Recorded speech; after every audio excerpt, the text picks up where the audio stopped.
Agree tourism ऐं agriculture research wing jointly ऐं progressive Grover गॾिजी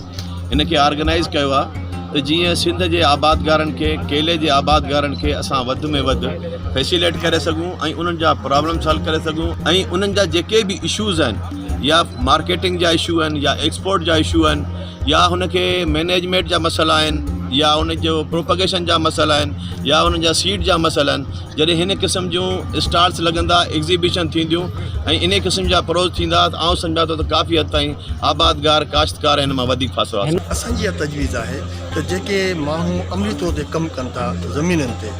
हारी आहिनि या नंढा आबादगार आहिनि उन्हनि खे अमली तौर ते तरबियतूं ॾिजनि ऐं जेके वॾा आबादगार उन्हनि खे ज़हनी तौर ते इन ॻाल्हि जे लाइ बावर कजे त हू कमर्शलाइज़ थियनि एग्रीकल्चर कन्वर्ट थिए एग्रो बेस्ड इंडस्ट्री में त जीअं असांजो आबादगार जजो नाणो कमाए सघे उन नाणे मां असांजा मुल्क ख़ुशहाली थिए ऐं उहो ख़ानदान ऐं आबादगार ख़ुशहाल थिए। केलो जे हवाले सां असां वटि सिंध एग्रीकल्चर यूनिवर्सिटी टंडो जामिया असां हॉर्टिकल्चर गार्डन आहे प्लस असां वटि